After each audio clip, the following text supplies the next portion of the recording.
حضور صلی اللہ تعالی علیہ وسلم مکہ مکرمہ سے مدینہ منورہ تشریف لائے تو اس سے پہلے سے مدینہ منورہ کے لوگوں کے اندر اسلام اور اسلام کی تعلیمات کو سمجھانے، بتانے اور اپنانے کا سلسلہ شروع ہو چکا تھا۔ آپ صلی اللہ تعالی وسلم تشریف لائے تو ایک باقاعدہ ایک معاشرے کی شکل بننے لگی کہ اسلامی معاشرہ ہے، اور اسلامی معاشرے جب قائم ہو جائیں تو چونکہ اکثریت اچھا کام کرنے والوں کے لیے ہوتی ہے، کرنے والوں کی ہوتی ہے، تو غلط کرنے والوں کے لیے پھر کیا ہوتا ہے، سزائیں مقرر کی جاتی۔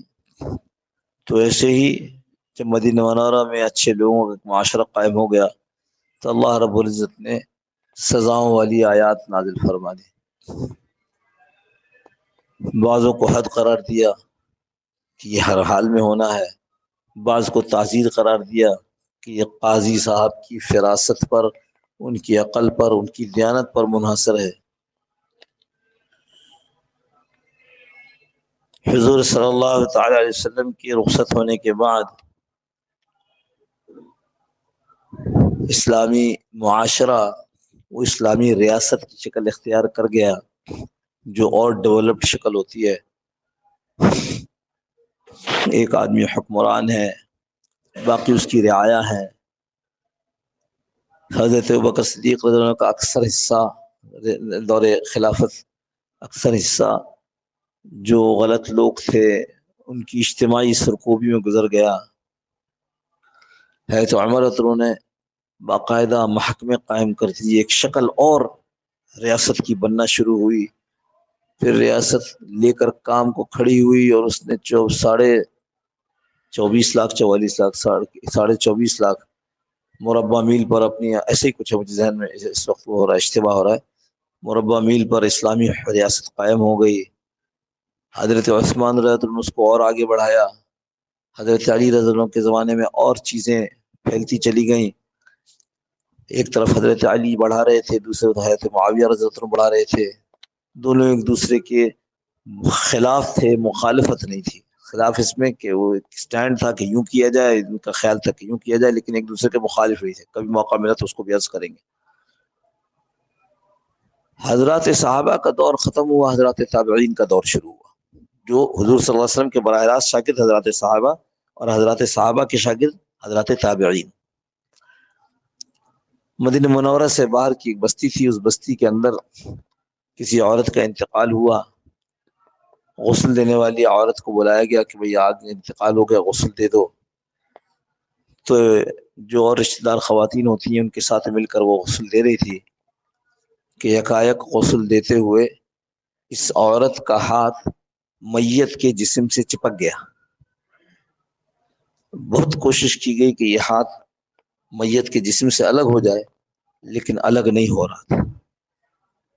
تو میت کے جو لواحقین تھے وہاں موجود، انہوں نے مشورہ کر کے یہ فیصلہ کیا کہ اس عورت کا جو ہاتھ چپک گیا، اس عورت کا ہاتھ کاٹ دیا جائے تاکہ یہ آگے کام بڑھے، تجسید تکفین۔ تو جو غسل دینے والی عورت تھی اس کے قبیلے کے لوگ آ گئے اور انہوں نے کہا کہ یہ تو زندہ عورت ہے، اس کا ہاتھ کیوں کاٹتے ہو؟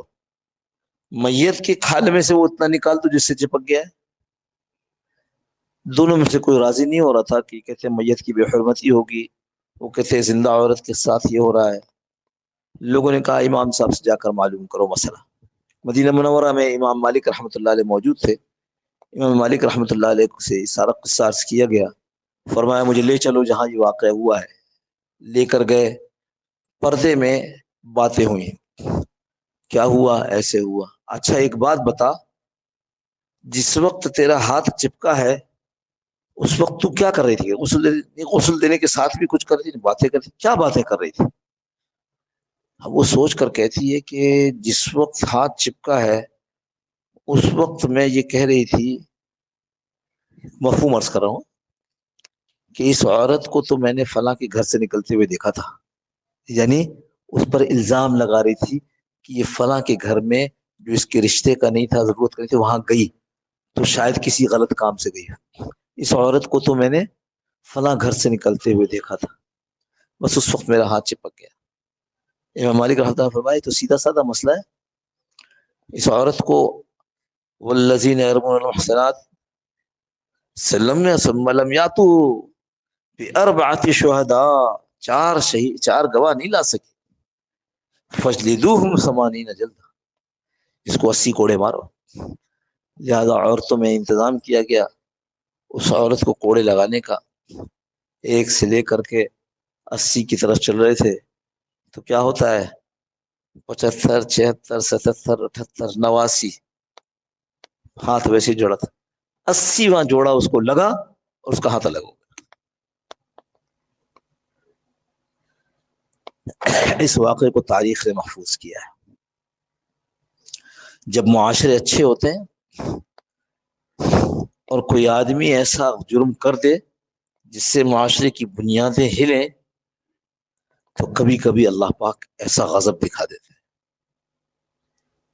کسی نے نہیں دیکھا تھا، صرف تو نے دیکھا تھا، کسی نے نہیں اس بات کو سنا کہ تو نے تہمت لگائی ہے، لیکن میرا رب اس کو سن رہا تھا کہ تو نے تہمت لگائی ہے۔ میرے دوستو عجیب معاملہ ہے، حق تعالی شانہ سے اپنا تعلق ختم کر کے ہم جانے کہاں پڑے۔ ایک شہزادہ تھا جو اب لوگوں کے لیے کوڑا کرکٹ کی صفائی جیسا کام کر رہا ہے اور اس کو احساس نہیں ہے کہ میں کیا کر رہا ہوں۔ ہم اللہ کے بندے ایسے تعلق والے تھے جیسا میں نے ابھی آپ کو سنا دیا، جن کے لیے آسمانوں سے براہ راست فیصلے اتر جایا کریں۔ وہ کیسی پاک باز عورت ہوگی جس پر یہ تہمت لگی تو اللہ نے خود انتقام لینے کا ارادہ کر لیا۔ یہی تھے ہم، یہ ہم ایران توران کی نہیں کر رہے، یہاں اپنے بڑوں کی بات کر رہے۔ جب اللہ سے تعلق مضبوط ہوتا ہے تو پھر اس طرح ہوا کرتا ہے۔ بزرگ کے متعلق آتا ہے کوئی چوری کرنے کے لیے آ گیا، گھر میں نماز پڑھ رہے تھے، اچھا کر لو چوری جو کرنا ہے، اب میں تو نماز میں ہوں۔ یعنی انہوں نے کیا سوچا میں نماز کیوں توڑوں، سامنے سے سامان اٹھا کر لے جا رہا ہے۔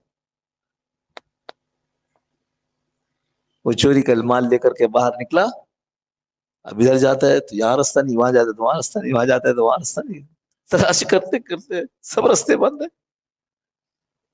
سمجھ ہی نہ آیا، سامان پھینکا اور اس کی طرف کم از کم راستہ تو کھول دو۔ بات سمجھ رہے؟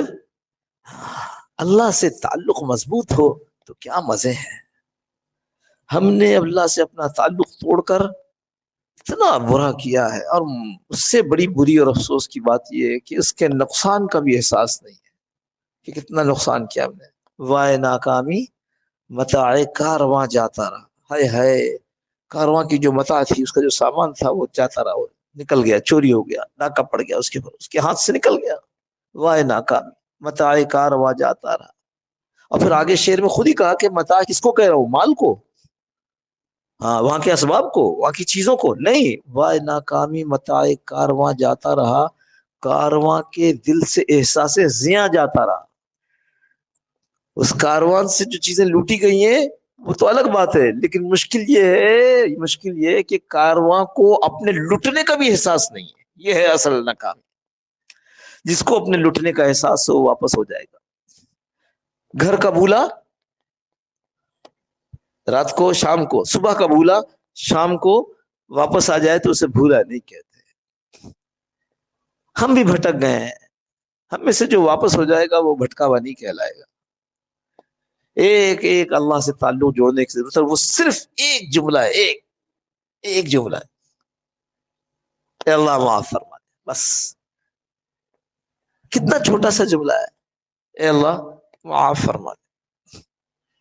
میرے شیخ کبھی کبھی داڑھی رکھنے والوں کو کہتے کہ بھائی جس کی داڑھی نہیں ہے ابھی اللہ سے کہہ دے، اللہ نیت کر لی میں داڑھی رکھوں گا، تو مجھے پچھلے کو معاف فرما دے، تو حضرت فرماتے ایسا ہو جائے گا جیسے اس نے کبھی داڑھی کاٹی نہیں۔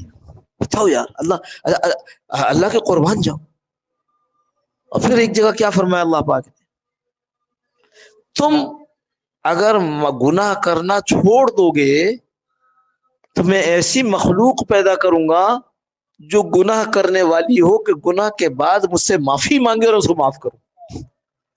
اللہم انکا عفو، اے اللہ تیرا نام عفو ہے. عفو جیسے اللہ کا نام مالک ہے، اللہ کا نام خالق ہے، اللہ کا نام بری ہے، اللہ کا نام رحمان ہے، ایسے اللہ کا نام عفو، معافی. معافی اللہ کا نام ہے. اللہم انکا عفو، اے اللہ تیرا نام ہے معافی، تو عفو ہے. تحب العفو. اور ہم کو جو بات پہنچی ہے نبی صلی اللہ علیہ وسلم کے ذریعے مجھے کہ تو معافی مانگنے والے سے محبت کرتا ہے، معاف کرنے سے محبت کرتا ہے. تیری ایک پسندیدہ چیز ہے معاف کرنا لوگوں کو. تو عاشقانہ ترجمہ آگے کیا کیا ہے، فاعف عنی، مجھے معاف کر دے. تو عاشقانہ ترجمہ کیا، اے اللہ تیرا نام عفو ہے، معافی ہے، تو معافی کو پسند کرتا ہے، اے اللہ تجھے ایک تیری پسند کا کام دے رہا ہوں، معاف کر دے. دوستوں ہم میں سے کون ہے جو گناہوں میں سر سے پاؤں تک ڈوبا ہوا نہ ہو؟ کیا ٹوپی داڑھی والے، کیا نمازی، کیا بے نمازی، کون ہے جو اس کا دعویٰ کرے کہ وہ پاک صاف ہے؟ ایک کوشش، ایک محنت ہے کہ ہم بھی نیک بن جائیں. کچھ اس میں کم کامیاب ہیں، کچھ زیادہ کامیاب ہیں. اس کو اوڑھ لو اپنے ساتھ. صبح شام کا استغفار. استغفار پڑھنا نہیں ہے، پڑھنا نہیں بھائی، پڑھنا نہیں. استغفار استغفار کرنا ہے. استغفر اللہ ربی من کل ذنب، بولیے استغفر اللہ استغفر اللہ استغفر اللہ 100 مرتبہ پڑھ لیے نا بھائی، چھوڑ دو 100. ایک دفعہ استغفار کر لو، اللہ سے اپنے گناہوں کی بخشش مانگ لو، کرنا ہے. تو ہمارے حضرت احمد اللہ فرمایا کرتے تھے، خوش قسمت ہے وہ آدمی جو جب مرا تو اس کے گناہ بھی مر گئے. تو میں نے حضرت کی طرف دیکھا کہ حضرت کیا فرما رہے ہیں، گناہ کیسے مرتے ہیں؟ حضرت نے فوراً اس کو سمجھایا. اللہ اکبر، اللہ ان کو جزائے خیر دے، ان کی قبر کو نور سے بھر دے، تمام علماء اولیاء کی قبروں کو اللہ نور سے بھر دے. یعنی کیسے کیسے طریقوں سے ہمیں سمجھایا ہے، راہ راست پر لانے کی کوشش کی ہے. فرمایا جو آدمی صبح شام استغفار کرتا ہے، ہر وقت استغفار کرتا ہے، جب اس کی موت آتی ہے تو اس سے پہلے تھوڑا پہلے تو استغفار کر چکا تھا نا، وہ مرا گناہ بھی مر گئے، اب پاک صاف پیش ہو رہا اللہ کے حضور. اس کو کوشش کریں گے نا، اس حرز جان بنا لو. 2 طریقے ہیں گناہ کی معافی. ایک استغفار کا صیغہ، اس کو ندامت کے ساتھ پڑھنا، استغفر اللہ ربی من کل ذنب واتوب الیہ، استغفر اللہ ربی، استغفر اللہ الذی لا الہ الا هو الحی القیوم واتوب الیہ، رب اغفر لی، رب اغفر وارحم وانت خیر الراحمین، اللہم اغفر لی وتب علی، یا واسع الفضل اغفر لی، یا حلیم یا کریم یا واسع المغفرہ. کتنی صیغہ، اور بہت سارے صیغہ. ایک ہے سید الاستغفار، ایک دفعہ پڑھا سارے گناہ معاف، اس کا نام ہے سید الاستغفار.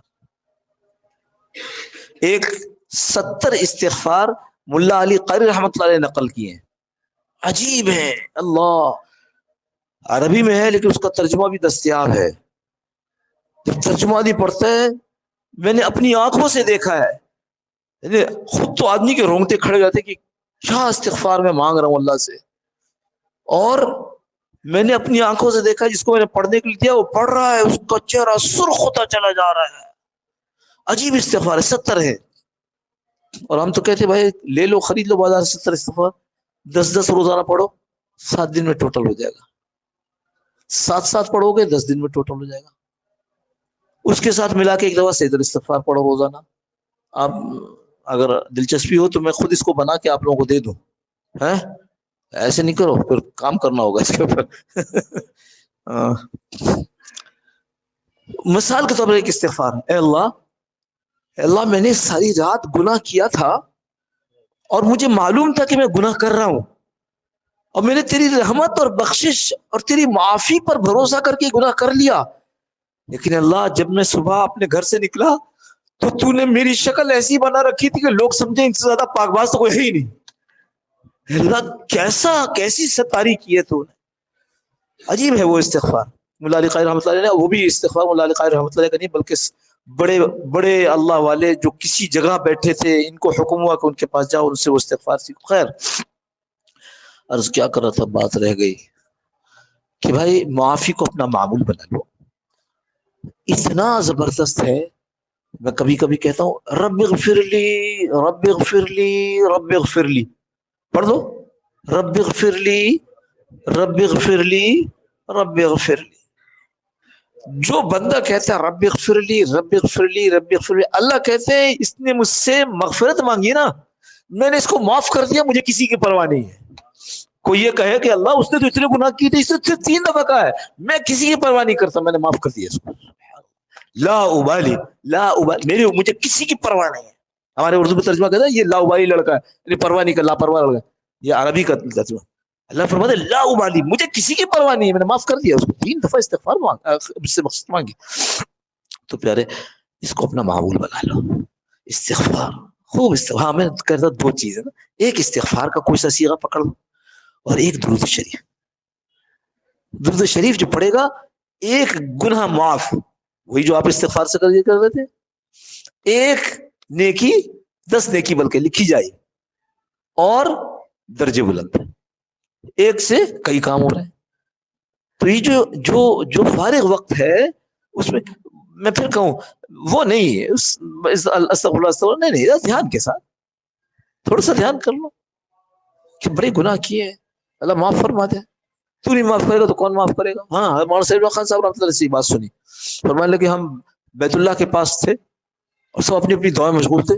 اتنے ایک بدو آیا، دیہاتی عربی، وہ آیا، اس نے بیت اللہ کا غلاف پکڑا، کہ اللہ مغفر لی، اللہ مغفر لی، اللہ مجھے معاف فرما دے. فَإِن لَمْ تَغْفِرْ لِي، اور اگر تو نے معاف نہیں کیا، وَمَن يَغْفِرْ لِي، پھر مجھے کون معاف کرے گا؟ اللہ معاف فرما دے.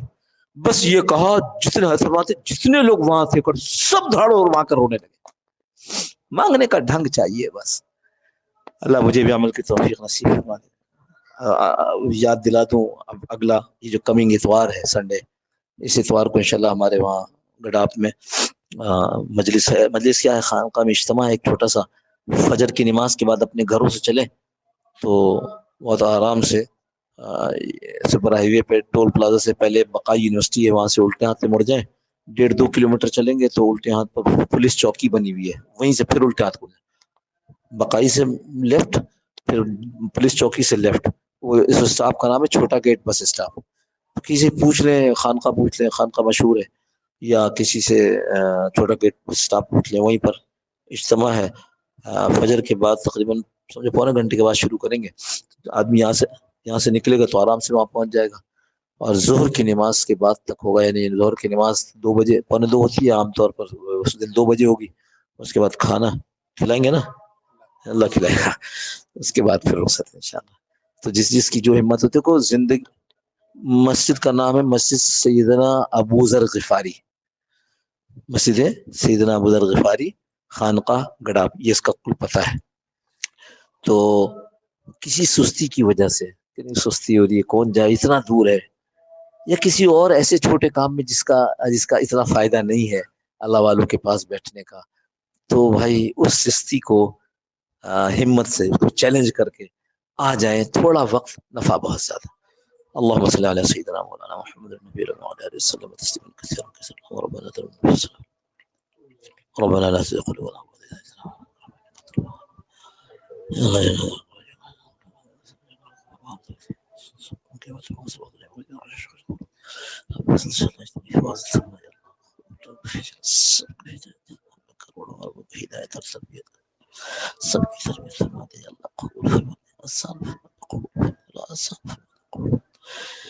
اللهم ربنا تقبل منا انك انت السميع العليم وتب علينا يا مولانا انك انت التواب الرحيم. وصلى الله تعالى على خير خلقه محمد وعلى اله وصحبه اجمعين برحمتك يا ارحم الراحمين. جزاكم الله خير. السلام عليكم ورحمة الله.